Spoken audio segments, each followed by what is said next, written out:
Have you found that when you've been in this loop of fear and worries that almost anything can become scary? Well, Ashley has. And for her, even becoming relaxed turned out to be triggering. And that's what we'll really dive a little bit deeper into in today's weekly roundup, because I think we can learn a lot from it.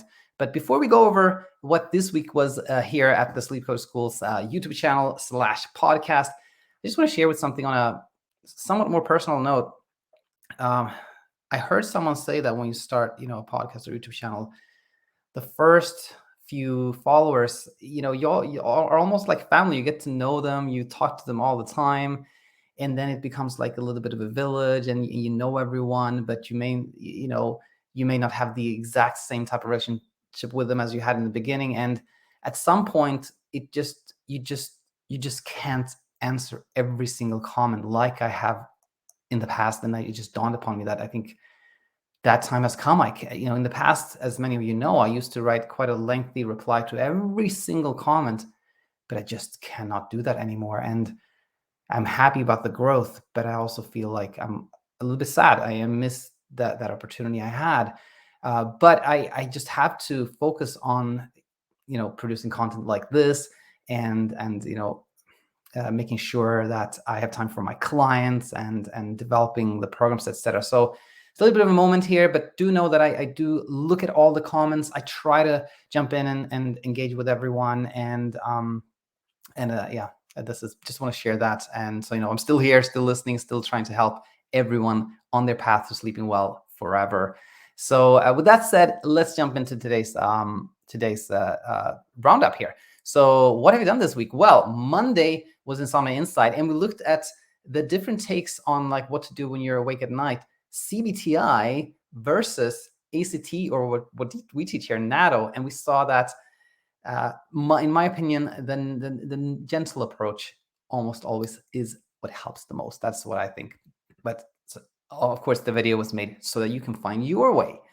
And then Tuesday we had Heard Online, where we looked at intentional sleep, and we see how much confusion there are in sort of like the mainstream reporting on sleep. Something to learn for everyone, and particularly that when you make sleep intentional, when you try to really focus on it, we have more trouble sleeping, not less, like it was reported there. Wednesday we had open class, and this is where today's little nugget comes from.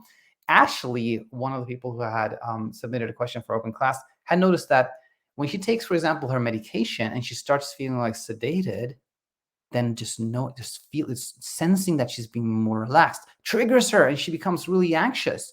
And at first glance, this can, of course, be so confusing.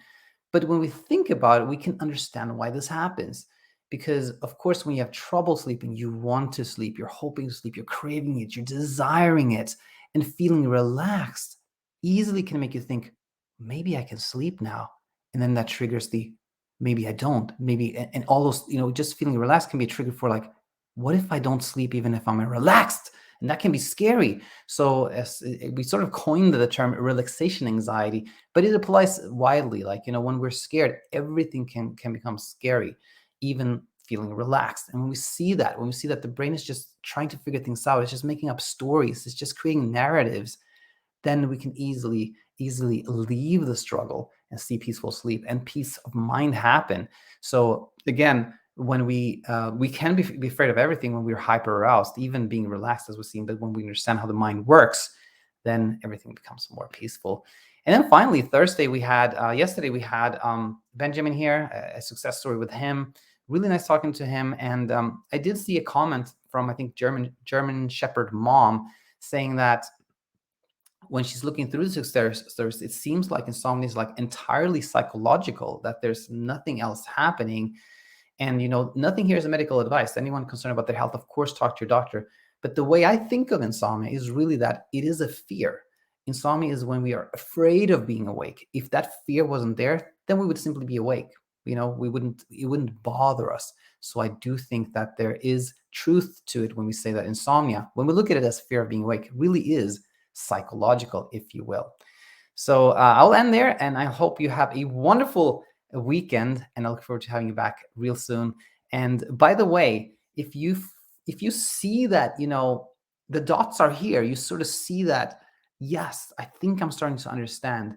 And you can sort of put the dots together yourself and arrive at a place where you leave the struggle with sleep. That's fantastic. That's what this channel is here for, to help you with that.